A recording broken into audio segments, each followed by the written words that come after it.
The gunshot that ended Marshal Cade Porter's wife echoed in his mind even now. 3 years after outlaws had ridden through their small ranch and left destruction in their wake. He worked his land alone now, just outside of Jamestown, North Dakota, where the prairie stretched endlessly under skies so vast. They made a man feel both infinite and insignificant at the same time. It was September 1882, and the wheat fields he had planted months ago should have been golden, should have been ready for harvest, but disease had taken most of the crop. He would survive the winter barely, but the loneliness cut deeper than any financial hardship ever could. Cade was 29 years old, tall and lean from hard work, with dark hair that had begun to show premature gray at the temples. His hands were calloused, his face weathered from sun and wind, and his blue eyes carried a sadness that no amount of whiskey could wash away.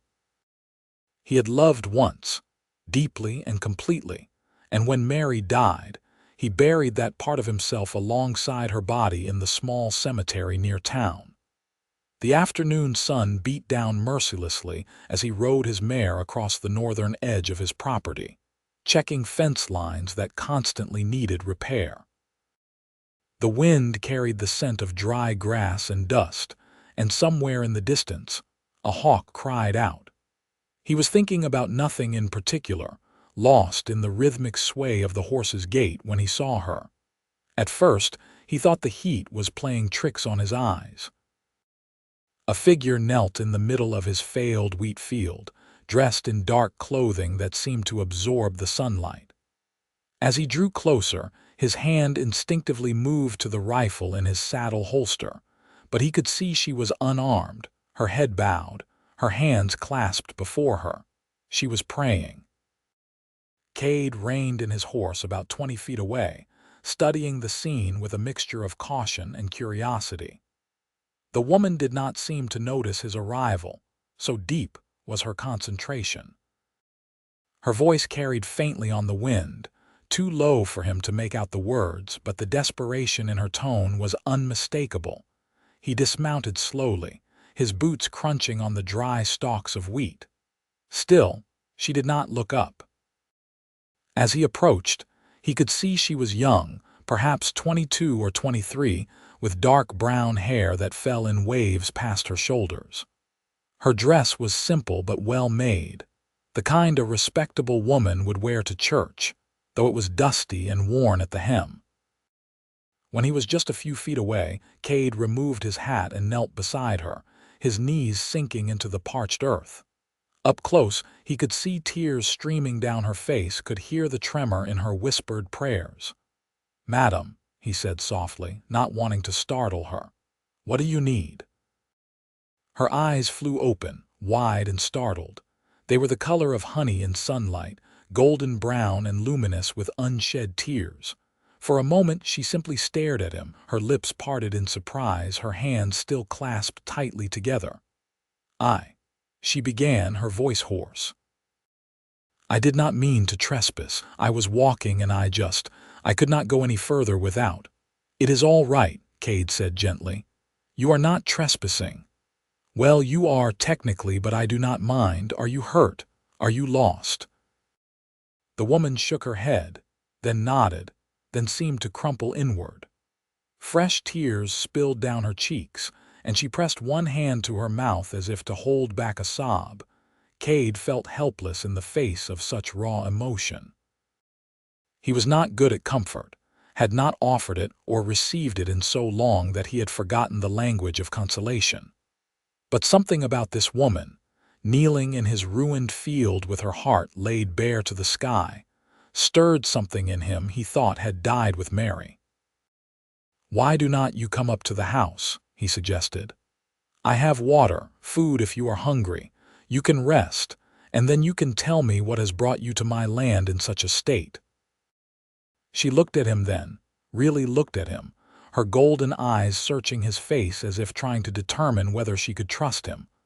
Whatever she saw there must have satisfied her, because she nodded slowly. "Thank you," she whispered. "Thank you so much." Cade helped her to her feet, noting how she swayed slightly, her hand gripping his arm for support. She was thin, too thin, and he wondered when she had last eaten a proper meal. He guided her to his horse, helped her into the saddle, and then led the mare back toward his ranch house. They walked in silence, the only sounds the creak of leather, the horse's hooves on hard ground, and the ever-present wind. Cade stole glances at her from time to time, noting the way she held herself with a kind of fragile dignity despite her obvious distress. His house was small but sturdy, built with his own hands from timber he had hauled from the Missouri River breaks. It had 2 rooms, a main living area with a kitchen and a bedroom, plus a small loft where he sometimes slept when the memories in the bedroom became too much to bear. It was not much, but it was clean and well maintained. He helped her down from the horse and led her inside, pulling out a chair at his rough-hewn table. She sank into it gratefully while he pumped water into a basin and brought it to her along with a clean cloth. "Thank you," she said again, her voice stronger now. She washed her face and hands, and he could see some of the tension leave her shoulders. While she cleaned up, Cade went to his small pantry and pulled out what he had. Bread he had baked 2 days ago, some cheese, dried apples, and a jar of preserves. It was simple fare, but he arranged it on a plate and set it before her. "Please," he said, "eat." She did not need to be told twice. She ate with the desperate hunger of someone who had been denying herself for too long, trying to maintain propriety but unable to hide her need. Cade poured her water and watched as she drank it down, then refilled the glass without comment. When she had finally slowed down, when some color had returned to her pale cheeks, he sat down across from her and waited. He was a patient man, used to long silences and the slow passage of time.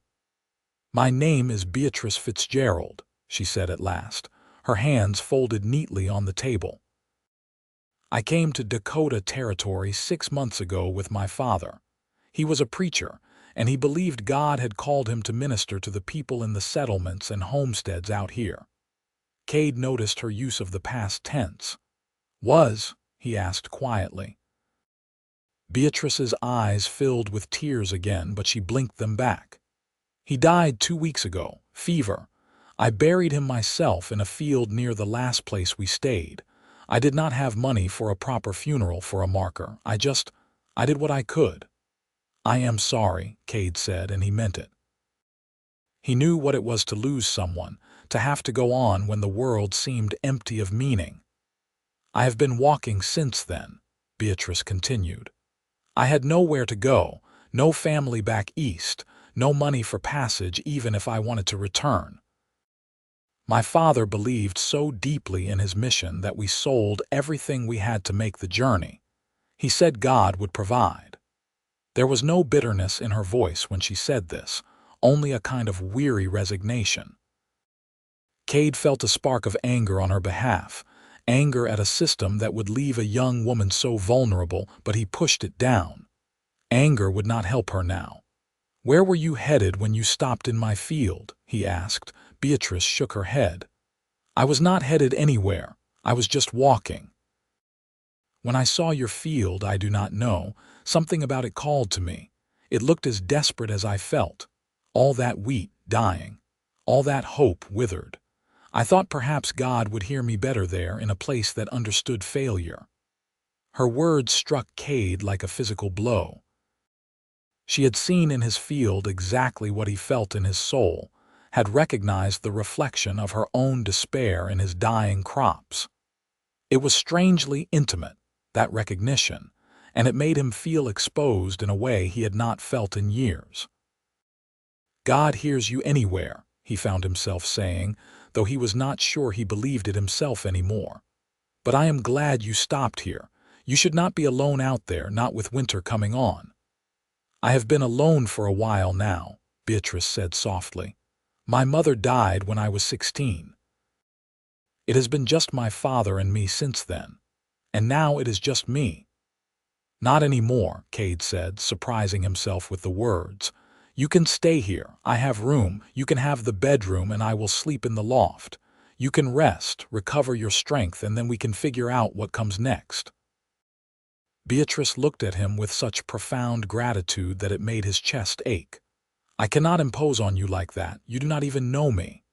You are a woman alone in need of help, Cade said simply. That is all I need to know. Besides, I could use the company.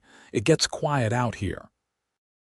That was an understatement of massive proportions, but he did not want to burden her with his own loneliness.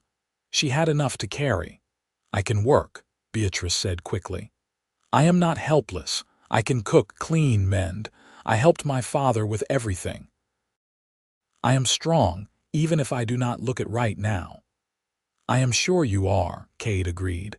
But first, you need to rest. You look like you are about to fall over. As if his words had given her permission, Beatrice's exhaustion seemed to catch up with her all at once.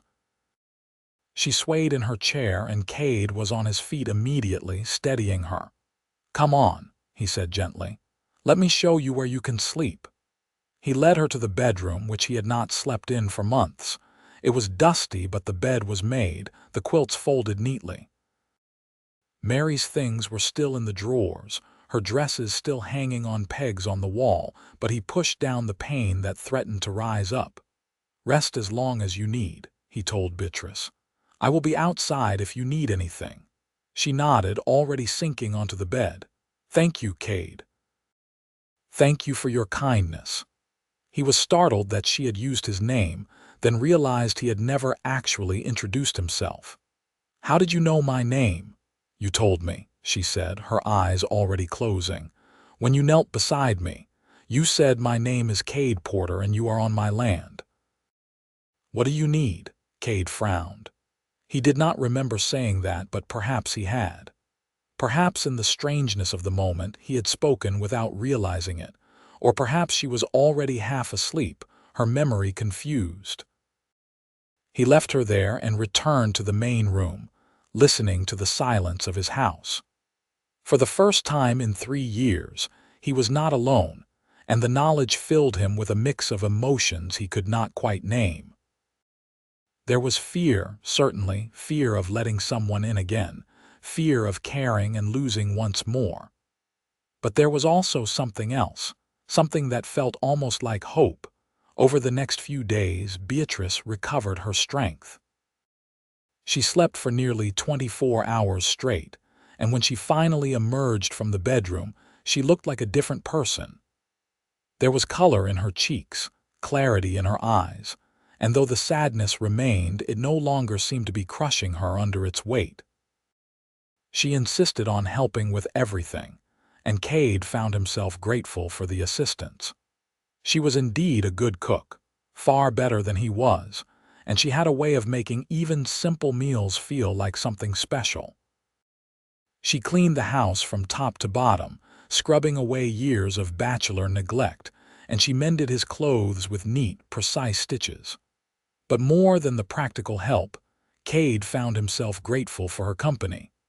They talked as they worked, sharing stories about their lives. Beatrice told him about growing up in Philadelphia, about her mother's gentle nature and her father's passionate faith. She spoke about the journey west, the hardships they had faced, the people they had met along the way. Cade found himself opening up in return, telling her about his childhood in Missouri, about coming to Dakota territory with Mary, about building this ranch from nothing.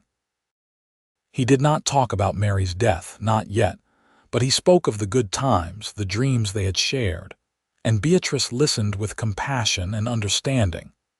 As September gave way to October, the air grew colder and the days shorter. Cade taught Beatrice how to handle a rifle, how to recognize the signs of bad weather, how to care for the horses and chickens. She was a quick learner, unafraid of hard work, and he found himself impressed by her resilience. One evening, as they sat by the fire after supper, Beatrice asked him about the wheat field. "What will you do?" she said. "Will you plant again next year?" Cade stared into the flames, considering. I do not know. I have been asking myself that same question. Part of me wants to give up, to sell this place and go somewhere new, but another part of me cannot bear to let it go. Mary and I built this together. It feels like abandoning her if I leave. You would not be abandoning her, Beatrice said softly. She is not in the land, Cade. She is in your heart. You carry her with you wherever you go. He looked at her, surprised by the wisdom in her words. How did you get so smart? Beatrice smiled, a real smile that lit up her face. Loss teaches you things you wish you did not have to learn. They sat in comfortable silence for a while, and Cade found himself thinking about the future for the first time in years. With Beatrice here, the house felt alive again.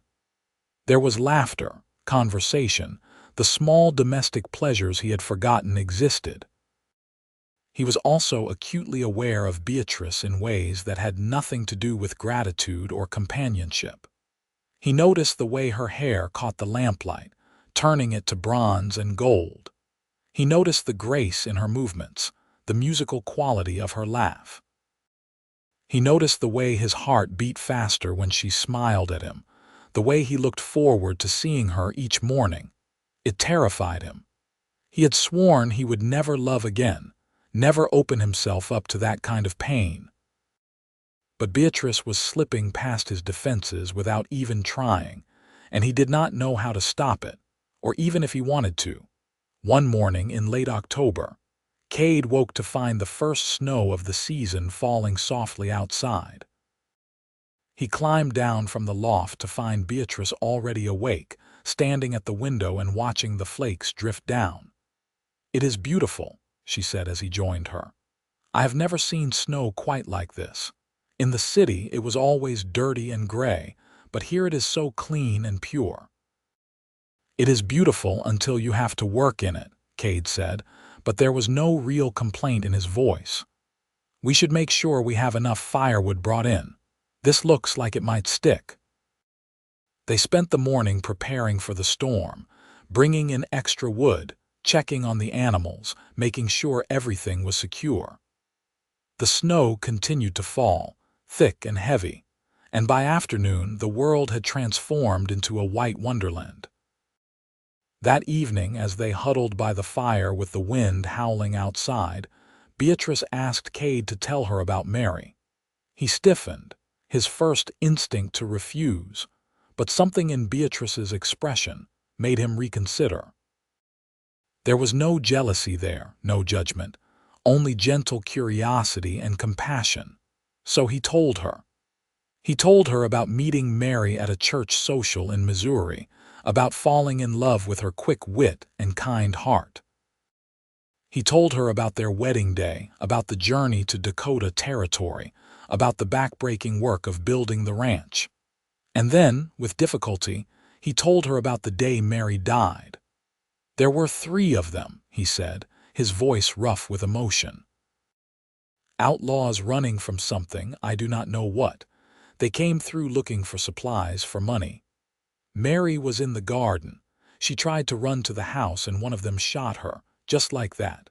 No warning, no reason. She died before I could reach her." Tears streamed down his face, the first he had shed in years. Beatrice moved closer, taking his hand in hers. "I am so sorry," she whispered. "I am so sorry. I tracked them," Cade continued. "For months I tracked them. I found 2 of them. The law found the 3rd. But it did not bring her back.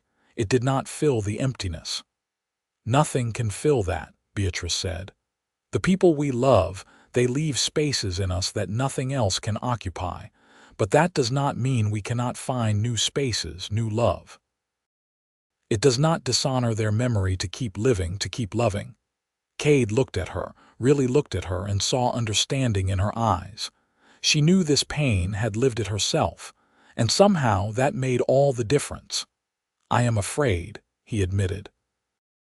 "I am afraid of caring about someone again, of losing them." "I know," Beatrice said. "I am afraid too. After my mother died, I promised myself I would never let anyone in again, and then my father needed me, so I focused everything on him. But now he is gone, and I am alone, and I realize that fear is no way to live.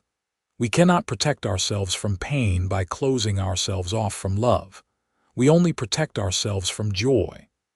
They sat together in the firelight, hands intertwined, and Cade felt something shift in his chest. It was not forgetting Mary, not replacing her.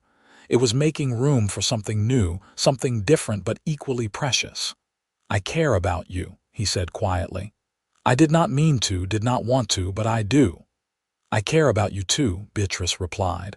"You saved my life, Cade. Not just by taking me in, but by giving me a reason to keep going. I was so lost, so alone, and you showed me kindness when you had every reason to turn away." "I could never have turned away," Cade said. "From the moment I saw you in that field, something in me recognized something in you. I cannot explain it, but it felt like fate." "Maybe it was," Beatrice said. "Maybe God did hear my prayers that day, just not in the way I expected." They talked long into the night, the storm raging outside while they created their own warmth inside. They spoke of hopes and dreams, of fears and regrets. They shared stories and laughter, and when Beatrice finally retired to the bedroom, Cade lay in the loft feeling more at peace than he had in years.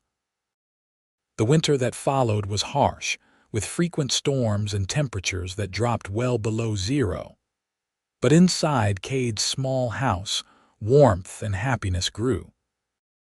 He and Beatrice fell into an easy rhythm, working together during the day and spending their evenings by the fire, talking and reading aloud from the few books they had. As the weeks passed, their relationship deepened. There were stolen glances, accidental touches that lingered a moment too long, a growing awareness of each other that was both thrilling and terrifying. Cade found himself falling in love with Beatrice, truly in love, in a way that was different from what he had felt for Mary, but no less real. One evening in December, as they decorated the house with pine boughs for Christmas, Beatrice turned to him with a serious expression. "Cade, I need to ask you something," she said. "Do you want me to leave? Once spring comes, do you want me to go?" The question hit him like a punch to the gut. "No," he said immediately. "God, no. Do you want to leave?" "No," Beatrice said, her eyes filling with tears. "I never want to leave this place with you. It is the first time I have felt at home since my mother died. But I do not want to impose. I do not want to overstay my welcome." Cade crossed the room to her, taking her face gently in his hands. "Beatrice, you could never overstay. I want you here. I want you to stay forever if you will have me." "Are you asking me to marry you?" she whispered. "Yes," Cade said, the certainty of it ringing through him. "I know it is fast. I know we have only known each other a few months, but I cannot imagine my life without you now. I love you, Beatrice. I love your strength, your faith, your kindness. I love the way you laugh, the way you see beauty in everything. I love coming home to you, talking with you, just being near you. Please say you will marry me." Beatrice's tears spilled over, but she was smiling through them. "Yes," she said. "Yes, Cade, I will marry you. I love you too. I have been falling in love with you since the day you knelt beside me in that field and asked what I needed. You are what I needed. You are the answer to my prayers." He kissed her then, gentle and sweet, pouring all his love and hope into that single gesture. She kissed him back, her arms wrapping around his neck, and Cade felt something inside him that had been broken begin to heal. They were married on Christmas Day in the small church in Jamestown, with the local pastor officiating and a handful of neighbors in attendance. Beatrice wore a simple dress she had made herself from fabric Cade had bought in town, and she carried a small bouquet of dried wildflowers. Cade wore his best suit, brushed clean and pressed, and he could not stop smiling.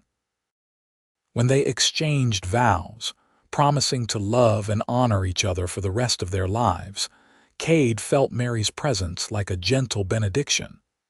He knew she would have wanted him to be happy, would have wanted him to love again. This was not betrayal but continuation, not forgetting but moving forward. Their wedding night was tender and sweet, filled with nervousness and laughter and genuine love. They learned each other slowly, patiently, building intimacy not just physical but emotional and spiritual. Beatrice had never been with a man before, and Cade took great care to make her feel safe and cherished. Afterward, as they lay together in the darkness, Beatrice traced patterns on his chest and said, "Tell me about your dreams for this place. Tell me what you want to build." So Cade told her about his plans to expand the ranch, to try different crops, to maybe get some cattle. He told her about wanting to build a bigger house someday, a place with room for a family. Beatrice listened and added her own ideas, her own dreams, and together they created a vision of their future that felt solid and real. When spring finally came, they planted the fields together. Cade showed Beatrice how to prepare the soil, how to sow the seeds in neat rows. They worked from dawn to dusk, their hands dirty and their backs aching, but always together. "This time will be different," Beatrice said one evening as they surveyed their work. "I can feel it. This crop will thrive." "How can you be so sure?" Cade asked. "Because it is planted with love," she said simply. "Because we are building something together. That makes all the difference." She was right. That summer the wheat grew tall and golden, better than any crop Cade had managed in years. When they harvested it in August, they had enough to sell in town and still have plenty set aside for the winter. As they stood in the field on the day of the harvest, surrounded by neighbors who had come to help, Cade pulled Beatrice close and kissed her temple. "You were right," he said. "You brought me luck." "Not luck," Beatrice corrected. "Hope, purpose, love." That fall, Beatrice discovered she was pregnant. When she told Cade the news, he picked her up and spun her around, laughing with pure joy. They spent the winter preparing for the baby. Cade building a cradle from smooth pine wood and Beatrice sewing tiny clothes and blankets. Their son was born in April 1884, during a thunderstorm that shook the house and made the windows rattle. The birth was long and difficult, and Cade feared he might lose Beatrice the way he had lost Mary. But she was strong, stronger than he had ever imagined, and when the baby finally came, her cry of triumph mixed with the infant's first wail. "A boy," the midwife from town announced, placing the squirming bundle in Beatrice's arms. Cade knelt beside the bed, looking down at his wife and son with wonder. The baby had a tuft of dark hair and his mother's golden eyes, and when he wrapped his tiny hand around Cade's finger, the cowboy felt his heart expand in ways he had not thought possible. "What should we name him?" Beatrice asked, exhausted but radiant. Cade thought for a moment. "Thomas," he said, "after your father. Thomas Fitzgerald Porter."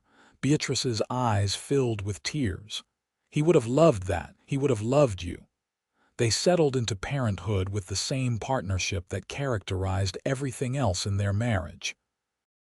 Cade helped with the baby in the night, walking him when he fussed, changing him, singing soft lullabies he made up on the spot. Beatrice managed the household with Thomas on her hip, somehow accomplishing everything that needed doing while caring for an infant. As Thomas grew, the ranch prospered. Cade bought cattle and hired a hand to help with the work. They built a larger house, one with 3 bedrooms and a real kitchen, with windows that let in the morning light.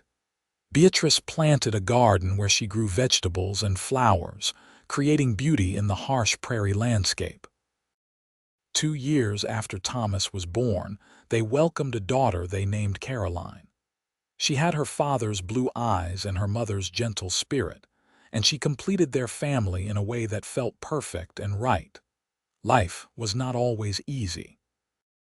There were hard winters and dry summers, illness and injury. the constant challenges of frontier life. But through it all, Cade and Beatrice faced everything together, their love growing deeper and stronger with each passing year.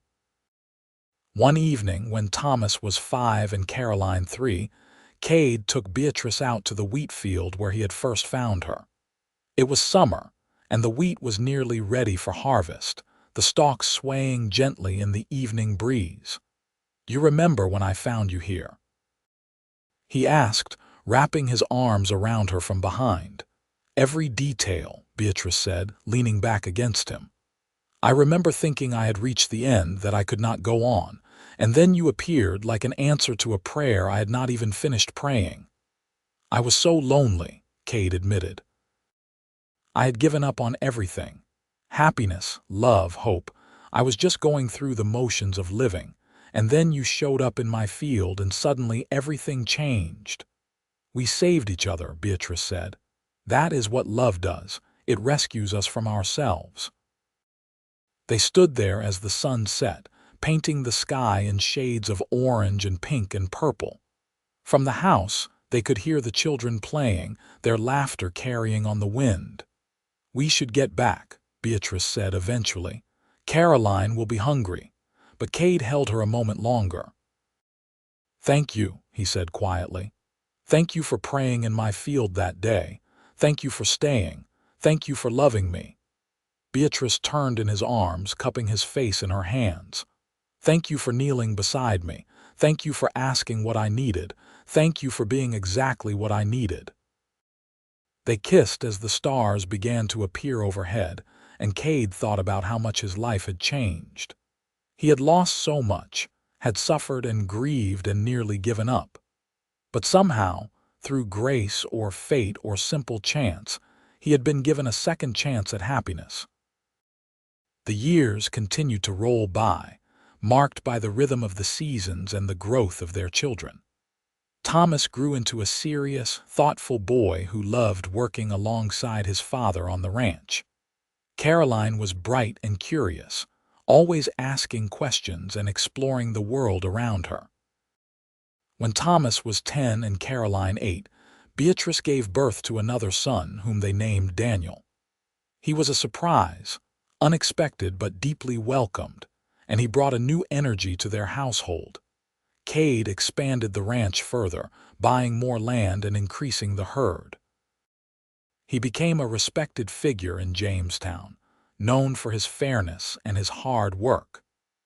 Beatrice became involved in the community as well, helping to establish a school and working with other women to support families in need.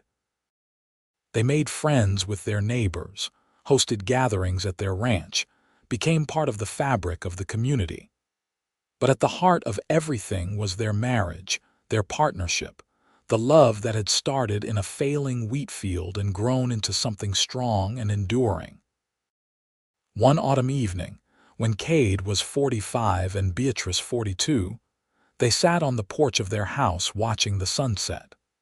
The children were grown now, Thomas preparing to take over the ranch, Caroline engaged to a young man from town, Daniel away at school learning to be a teacher. "Can you believe it has been 20 years?" Beatrice asked, her hand in Cade's. "Some days it feels like yesterday," Cade said. "Other days it feels like we have always been together." "You ever think about that day?" she asked. "The day you found me, all the time," Cade admitted. "I think about how close I came to riding past, to not stopping. I think about how different my life would be if I had not knelt beside you that day." "I think about it too," Beatrice said. "I was ready to give up, Cade. I was praying for an end, not a beginning, but God had other plans." "Better plans," Cade said. "Much better," Beatrice agreed. They sat in comfortable silence, watching the sky change colors. After 20 years of marriage, they did not need to fill every silence with words. They had learned to communicate in glances and touches, in the small gestures of daily life. "I love you," Cade said, as he had said countless times over the years. "I love you too," Beatrice replied, the words as true and fresh as the first time she had spoken them. As the stars began to appear, they went inside together, still hand in hand, still partners in every sense of the word. They had built a life together from nothing, from desperation and loss and loneliness. They had created a family, a home, a legacy. The wheat field where they had met was still there, still producing golden grain every summer. Sometimes Cade would walk out there alone, remembering that September afternoon when his life had changed. He would think about the woman he had found praying among the dying stalks, about how he had knelt beside her and asked what she needed. She had needed hope. She had needed safety.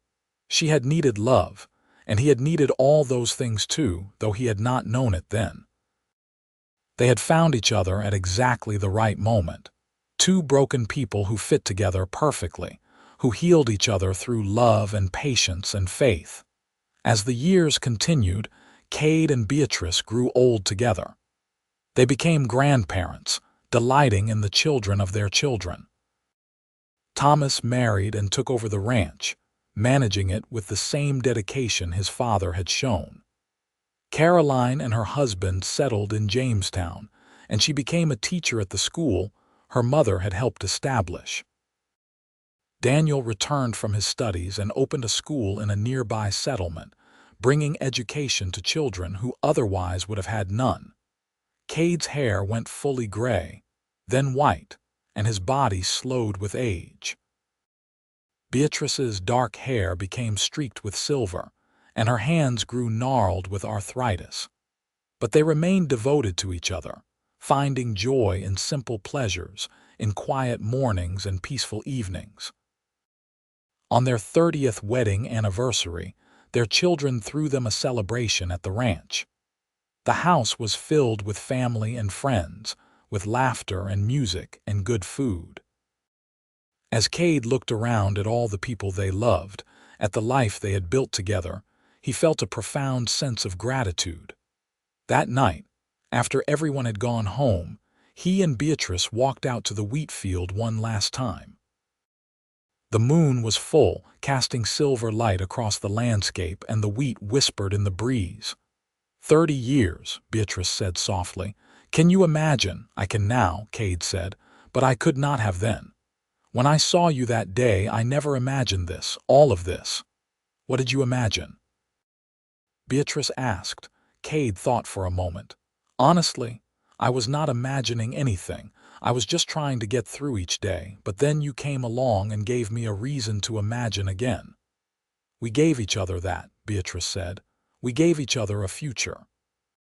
They stood together in the field, surrounded by the wheat they had planted and nurtured for 3 decades. The crop was good this year, as it had been most years since they started farming together. The land that had once represented Cade's failure had become the foundation of their success. Do you remember what you prayed for that day? Cade asked. When I found you, Beatrice smiled. I was not praying for anything specific. I was just crying out to God, asking for help, for direction, for some sign that I should keep going. And I knelt beside you, Cade said, and asked what you needed. And everything changed, Beatrice finished. They held each other under the stars, two people who had found love in the most unexpected way, in the most unexpected place. They had built a life on faith and hard work, on patience and partnership. They had faced hardships and celebrated triumphs, always together, always united. As they walked back to the house, Cade thought about legacy, about what they would leave behind. It was not just the ranch, though that was substantial. It was not just their children and grandchildren, though they were precious beyond measure. It was the example they had set, the proof that love could heal even the deepest wounds, that second chances were possible, that hope could be found even in the darkest moments. Years later, when Cade was 60 and Beatrice 57, they sat together on their porch on a warm June evening. Cade's health had been declining, his heart not as strong as it once was, but he was content. He had lived a full life, had known deep love and genuine happiness. Beatrice sat beside him, reading aloud from a letter their daughter had sent. Caroline's children were doing well, growing fast, full of energy and curiosity. Daniel had gotten married recently to a lovely young woman he had met in his travels. Thomas and his wife were expecting their fourth child. "We are blessed," Cade said when Beatrice finished reading. "We are," she agreed. "More blessed than I ever thought possible." Cade took her hand, his grip still strong despite his age. "I want you to know something," he said. "If I could go back and change anything, I would not. Not the pain, not the loss, not the struggle, because all of it led me to you. All of it brought me to that field on that September day." Beatrice's eyes filled with tears. "I feel the same way. Every hardship, every sorrow, they were all steps on the path that led me to you. I would walk it all again, every difficult mile to end up right here." They sat together as the sun set, painting the sky in brilliant colors. The wheat field stretched out before them, golden and full of promise, just as it had been so many times before. That night, Cade died peacefully in his sleep, Beatrice beside him as she had been for 35 years. He passed with a smile on his face, dreaming perhaps of wheat fields and answered prayers, of a woman kneeling in the dirt and a cowboy who stopped to ask what she needed. Beatrice grieved, but not as she had grieved for her parents.